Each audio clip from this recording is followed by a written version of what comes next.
नमस्कार। आज हम बात करने जाएंगे ग्लूकोमा यानी काला मोतिया के बारे में। ग्लूकोमा एक बहुत अहम बीमारी है आँख की।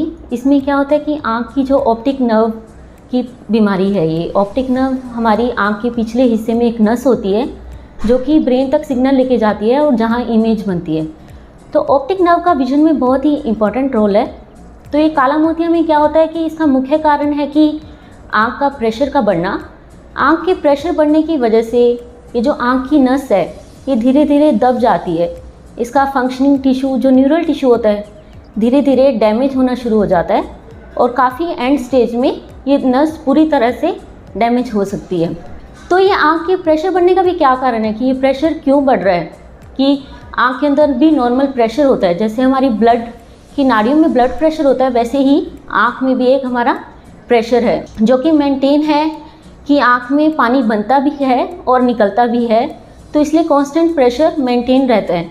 बट किसी कारणवश अगर आँख के पानी जाने के रास्ते फिल्टर में अगर प्रॉब्लम आ जाती है या उसका फंक्शन धीरे धीरे कम हो जाता है या आँख के पानी जाने का रास्ता ही नैरो है कि वो पानी उस फिल्टर तक पहुँच ही नहीं पाता, तो जिस कारणवश आँख का प्रेशर बढ़ सकता है।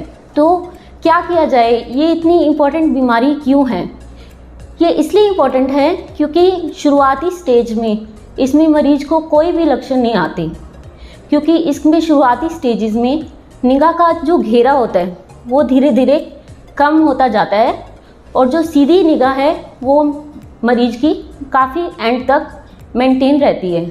तो मरीज की जब निगाह जाती है तब तक काफ़ी देर हो चुकी होती है।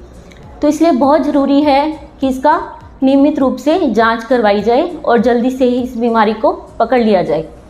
तो किन मरीजों में ज़रूरी है कि आँख में काला मोतिया हो सकता है? तो आज हम बात करेंगे अडल्ट ग्लूकोमा के बारे में, जो कि बड़े लोगों में काला मोतिया होता है। इसके मुख्य रिस्क फैक्टर्स हैं जैसे बढ़ती उम्र। 40 वर्ष की आयु के बाद काले मोतिया का रिस्क बढ़ जाता है, या किसी फैमिली में काले मोतिया की हिस्ट्री है तो उस परिवार के सदस्यों में भी काले मोतिया का रिस्क ज़्यादा होता है। या कुछ मरीजों में क्या होता है कि लंबे समय से कुछ दवाइयाँ चलती हैं, जैसे स्टेरॉइड्स की दवाइयाँ, जैसे कि आँख में एलर्जी है, स्किन में एलर्जी है, अस्थमा है, या कोई ट्रांसप्लांट हुआ है जिस कारण स्टेरॉइड्स की दवाइयाँ चल रही हैं, उस कारण भी आँख के पानी जाने का फिल्टर का फंक्शन धीरे धीरे कम हो जाता है और प्रेशर बढ़ सकता है।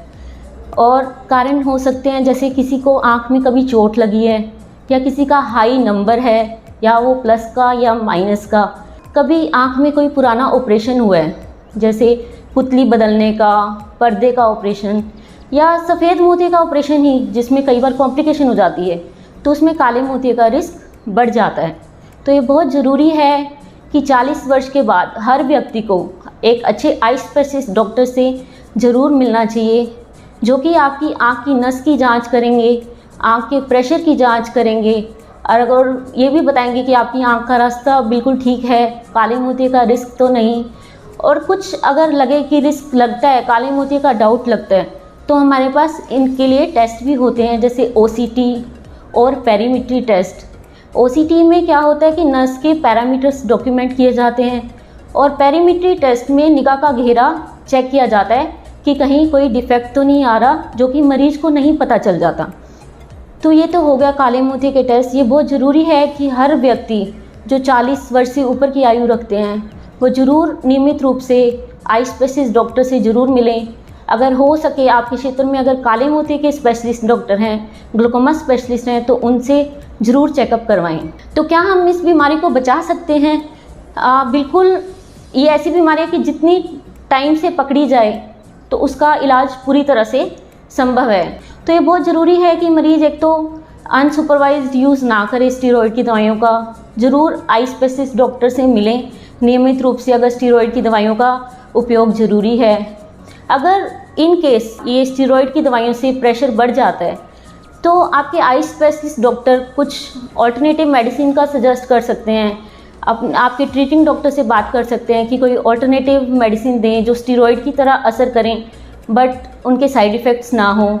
या फिर स्टेरॉइड अगर बहुत ज़रूरी हैं तो साथ साथ आँख का प्रेशर चेकअप होगा, अगर बड़ा होगा तो उसमें दवाई शुरू कर सकते हैं प्रेशर की साथ ही साथ, ताकि नस पे डैमेज ना आए। और कई बार क्या होता है, जब आँख का रास्ता अगर छोटा है वो क्लिनिकली डिटेक्ट हो सकता है। स्पेशल लेंसेज होते हैं जिससे आँख का रास्ता चेक कर सकते हैं, जैसे गोनियोस्कोपी बोलते हैं। तो इसमें चाहे काला मोतिया बना भी नहीं, लेकिन आँख का रास्ता अगर नैरो है तो ये रिस्क रहता है कि काला मोतिया फ्यूचर में हो सकता है, तो उसको पहले ही रास्ता खोल सकते हैं लेज़र के द्वारा। तो ये बहुत ज़रूरी है कि हर व्यक्ति जो 40 वर्ष से ऊपर की आयु रखते हैं, जिसमें नज़दीक का भी नंबर आता है, तो ये बहुत ज़रूरी है कि आप आई स्पेशलिस्ट डॉक्टर से कंप्लीट आई चेकअप करवाएं और अपना नंबर भी लें और पूरा जांच करवाएं। और अब हम बात करेंगे कि ट्रीटमेंट क्या है। ट्रीटमेंट इसमें 90% मरीजों में दवाइयों से इलाज हो सकता है। इसमें डालने वाली दवाइयाँ भी होती हैं, कुछ खाने की भी दवाइयाँ होती हैं जो दे सकते हैं मरीज़ को, और 90% मरीजों में दवाइयों से बीमारी को कंट्रोल कर सकते हैं। और ट्रीटमेंट हमारे पास है, लेज़र कर सकते हैं, या अगर दवाइयों से कई बार मरीजों को साइड इफ़ेक्ट हो जाते हैं या बीमारी बहुत ज़्यादा है कि दवाइयों से कंट्रोल ही नहीं हो रही है, या मरीज़ दवाई डालने में असमर्थ है, नहीं डाल पाता और इरेगुलर डालता है और बीमारी बढ़ रही है, तो उसमें हमारे पास सर्जरी भी ऑप्शन रहते हैं और बीमारी को उसी स्टेज पे रोक सकते हैं।